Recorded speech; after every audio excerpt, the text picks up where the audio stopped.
আসসালামু আলাইকুম dear viewer. আমি আপনাদের দেখাতে যাচ্ছি একটি প্রাইভেট লিমিটেড কোম্পানির কিভাবে কর্পোরেট ট্যাক্স ক্যালকুলেশন করতে হয়। এখানে রেভিনিউ হচ্ছে 1 কোটি টাকা এবং নেট প্রফিট বিফোর ট্যাক্স হচ্ছে 15 লাখ টাকা। Calculate the tax liability.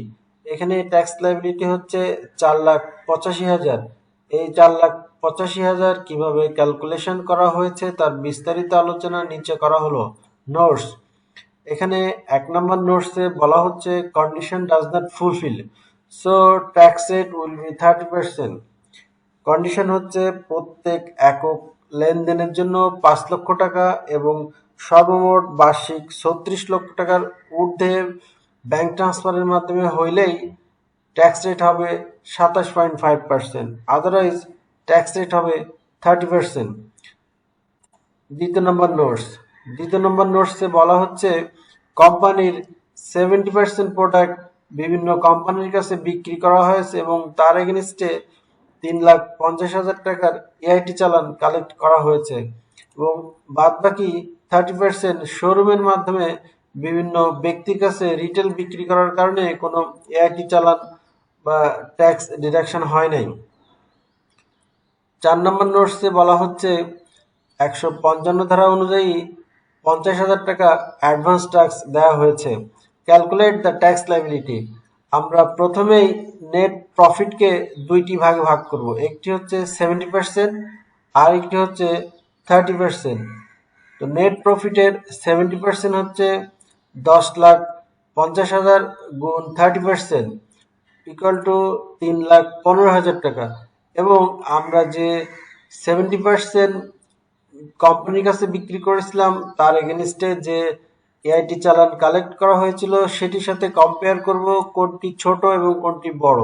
তো আমরা দেখতে পাচ্ছি 3,50,000 বড়, সুতরাং এক্ষেত্রে ট্যাক্স লাইবিলিটি হবে 3,50,000 টাকা এবং অ্যানাদার যে 30% নেট প্রফিট ছিল সেটি 4,50,000 গুণ 30% 1,35,000।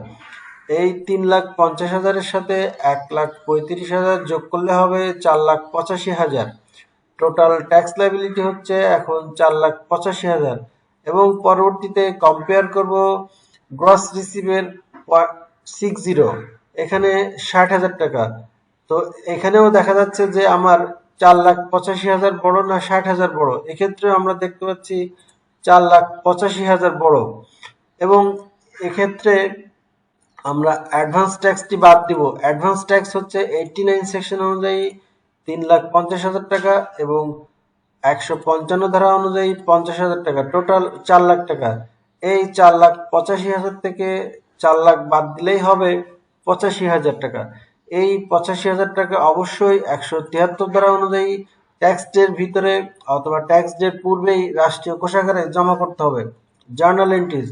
এখানে জার্নাল এন্ট্রিজ হবে 89 সেকশন অনুযায়ী অ্যাডভান্স ইনকাম ট্যাক্স 3,50,000 টাকা ডেবিট এবং অ্যাকাউন্ট রিসিভেবল ক্রেডিট 3,50,000 টাকা এবং 155 ধারা অনুযায়ী যে অ্যাডভান্স ট্যাক্স দেওয়া হয়েছিল সেটির জন্য জার্নাল এন্ট্রিজ হবে অ্যাডভান্স ইনকাম ট্যাক্স 50,000 ডেবিট এবং ব্যাংক অ্যাকাউন্ট 50,000 ক্রেডিট এবং যে টোটাল ট্যাক্স লাইবিলিটি ছিল 4,85,000 সেটির জন্য জার্নাল এন্ট্রিজ হবে ইনকাম ট্যাক্স এক্সপেন্স 4,85,000 ডেবিট এবং ইনকাম ট্যাক্স পেয়েবল ক্রেডিট 4,85,000।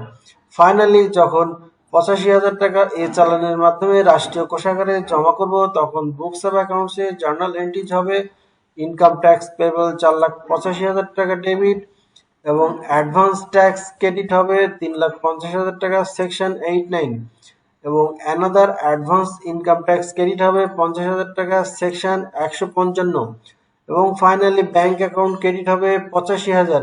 এই 85,000 টাকা অবশ্যই 173 ধারা অনুযায়ী ট্যাক্স ডের ভিতরে অথবা ট্যাক্স ডের পূর্বেই রাষ্ট্রীয় কোষাগারে জমা করতে হবে।